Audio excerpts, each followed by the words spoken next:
Have you ever noticed how some of the most intelligent people you know seem to walk through life alone, while those of average mind are always surrounded by friends? You might chalk it up to arrogance or maybe just a lack of social skills. But what if the reason is far more profound? The brutal truth, echoed by philosophers like Arthur Schopenhauer, is that your intelligence can act like a mirror. And in a world that often avoids looking too closely at itself, people don't always thank you for holding up that mirror. This isn't about ego. It's about a fundamental conflict between the individual mind and the social group, a conflict that thinkers like Friedrich Nietzsche saw with painful clarity. Section 1. The Unwanted Reflection. At the heart of the issue is something you could call the mirror effect, an idea with deep roots in philosophy. Your intelligence, often without you even saying a word, reflects back the limitations and unexamined beliefs of those around you. When you quickly grasp a complex idea, connect seemingly random dots, or see the flaw in a popular argument, you aren't trying to make anyone feel inferior. But sometimes they do. This creates a hidden, unspoken resentment. People can't just admit they feel threatened by your intellect without admitting their own insecurity, so that feeling just festers.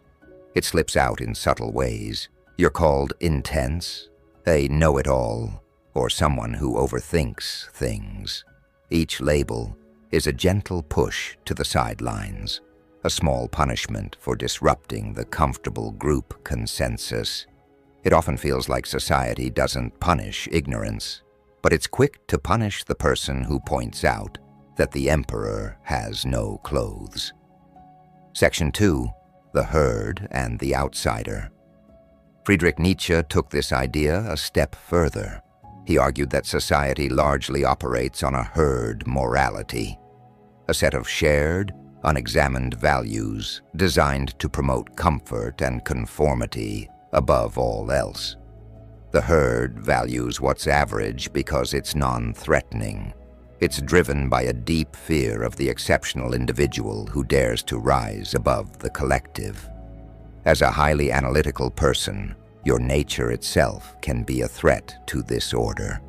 You are driven to question, to analyze, and to seek truth, even when that truth is uncomfortable. Your mind refuses to just accept comforting lies because they're popular. This is why, as Nietzsche's philosophy suggests, the independent individual is in a constant struggle to keep from being overwhelmed by the tribe. This struggle is why you can feel like an outcast.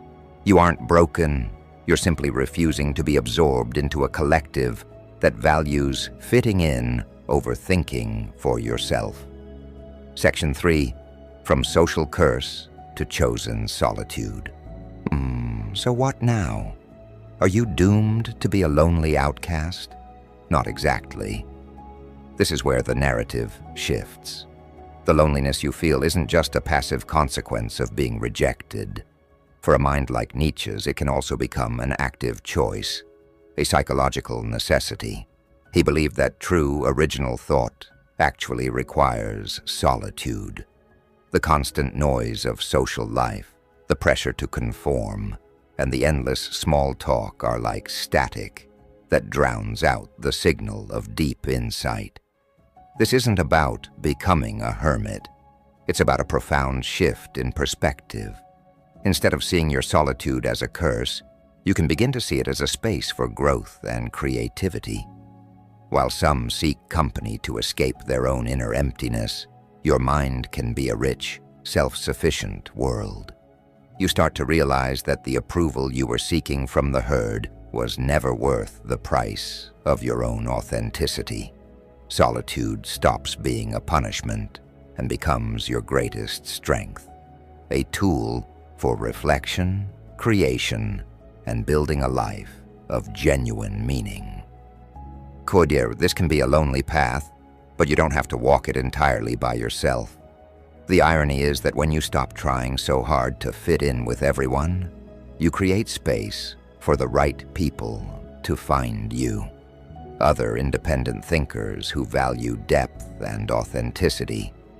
If this resonates with you, share your experience in the comments. Have you ever felt like your intelligence was a mirror?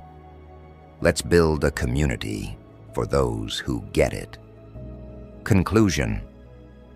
The social curse of intelligence is truly a double-edged sword. It isolates you from the crowd, but it also liberates you from its limitations. That feeling of being an outcast is the price you sometimes pay for seeing the world with a little more clarity. But it's also the first step toward true independence. It forces you to find validation, not from the outside world, but from within. It teaches you that true belonging doesn't come from being accepted by the herd, but from the courage to stand apart and be fully, unapologetically yourself.